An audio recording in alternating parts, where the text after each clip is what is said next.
नमस्कार, आप देख रहे हैं NBC 24। मैं हूं आदेशपुरी। बीपीएससी एग्जाम 8 मई 2022 को नियत किया गया था, लेकिन परीक्षा से पहले ही क्वेश्चन पेपर लीक कर गया और इसका साइड इफेक्ट ये हुआ कि बीपीएससी के एग्जाम को कैंसिल कर दिया गया। लगभग 5-5.5 लाख के आसपास कैंडिडेट परीक्षा में शामिल हुए थे और सबसे बड़ा जो साइड इफेक्ट निकल के आया है, छात्रों के मस्तिष्क पर पड़ा हुआ प्रभाव। आपको बता दें कि हेल्पलाइन नंबर जो है उस पर रोज 25 लोगों के कॉल आ रहे हैं और वे कह रहे हैं कि हम डिप्रेशन में हैं। बहुत सारे ये भी कह रहे हैं कि सुसाइडल टेंडेंसी हमारे मन में आ रही है। आपको बताएं कि दैनिक भास्कर की स्टोरी है जिसमें यह कहा गया है कि भागलपुर की रहने वाली 2 बहनें बीपीएससी की तैयारी पटना में रह के करती थी। एग्जाम कैंसिल होने के बाद घर वालों ने वापस बुला लिया और उन पर शादी का दबाव बनाया जा रहा है और उन्होंने फ़ोन करके हेल्पलाइन में कहा कि अब उनके मन में आत्महत्या करने के ख्याल आ रहे हैं।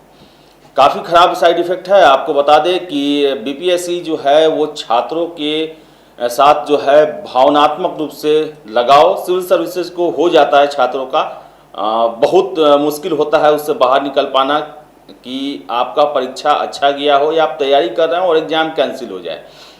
आपको बता दें कि पटना में रहकर 6 साल से बीपीएससी की तैयारी कर रही भागलपुर की साक्षी और श्रेया को पेपर लीक के बाद परिवार वालों ने घर बुला लिया। दोनों पर शादी का दबाव है। 16 मई की रात दोनों ने किरण हेल्पलाइन नंबर पर फ़ोन किया और कहा कि हमारे मन में सुसाइड का ख्याल आ रहा है। फिर मनोचिकित्सक ने दोनों बहनों और परिवार के अलग अलग काउंसलिंग की। श्रेया और साक्षी और सीमा के मन में सुसाइड और कैरियर खत्म होने का ख्याल आने का यह इकलौता मामला नहीं है। बीपीएससी पेपर लीक के बाद 10 दिन में 250 से ज़्यादा ऐसे फ़ोन आए हैं। इनमें से ज़्यादातर लड़कियां हैं जो बीपीएससी की तैयारी कर रही थी। कैंडिडेट्स डिप्रेशन में हैं। बीपीएससी पेपर लीक के बाद भविष्य की चिंता को लेकर अब वह सुसाइड तक की सोच रहे हैं। आपको बता दें कि पटना के मनोचिकित्सक हैं डॉक्टर मनोज कुमार। उनका कहना है कि बीपीएससी पेपर लीक के बाद लगातार उनके पास स्टूडेंट्स के कॉल आ रहे हैं। निराशा और डिप्रेशन के साथ सुसाइड करने के ख्याल तक की जानकारी मिल रही है। स्टूडेंट्स को मोटिवेट किया जा रहा है, उन्हें मानसिक रूप से मजबूत करने का प्रयास किया जा रहा है जिससे वह बिना डॉक्टरी सलाह के नींद की गोली न खाएं।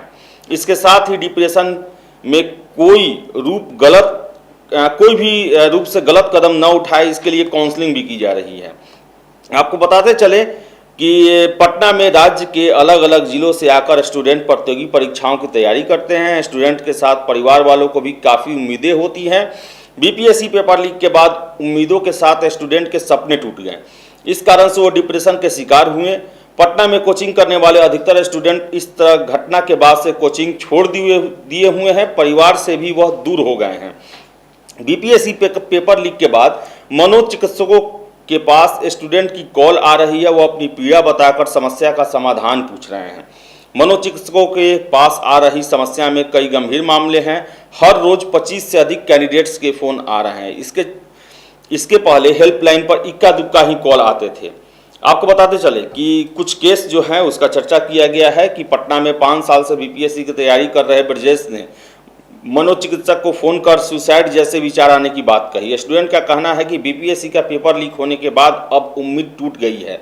घर वालों को काफ़ी उम्मीद थी लेकिन अब कैरियर ही खत्म हो गया है। दूसरा केस है कि ऐसा ही कुछ पटना में रहकर तैयारी कर रही सीमा ने काउंसलर को बताया कि उम्मीद काफ़ी थी लेकिन परीक्षा कैंसिल होने से वह टूट गई है। अब एक साथ कई नींद की गोलियाँ खा रही हैं। घर वालों ने आखिरी मौका दिया था, अब शादी का दबाव बढ़ेगा जिससे उनका कैरियर ही खत्म हो जाएगा। जो दूसरा केस आपको बताएं कि 7 साल से पटना में रहकर तैयारी करने वाले लखीसराय के मनोज का कहना है कि घर की स्थिति ठीक नहीं है। इसके बाद भी परिवार वालों ने उम्मीद से तैयारी करवा रहे थे। इस बार बीपीएससी परीक्षा से काफ़ी उम्मीद थी लेकिन पेपर आउट होने के बाद अब सब कुछ खत्म हो गया है।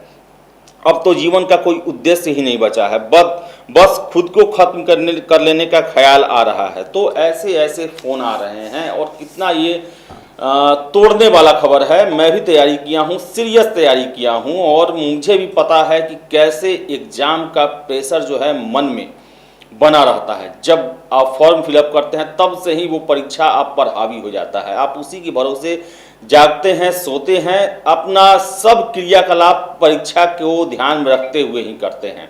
और आपको बताएं कि परीक्षा देने सेंटर पर आने समय उस समय जो है वो प्रेशर सबसे ज़्यादा टॉप पे होता है, और क्वेश्चन मिलने के बाद जो है कुछ क्वेश्चन देखने के बाद वो प्रेशर रिलीज होता है जो कि कई महीनों से बना रहता है।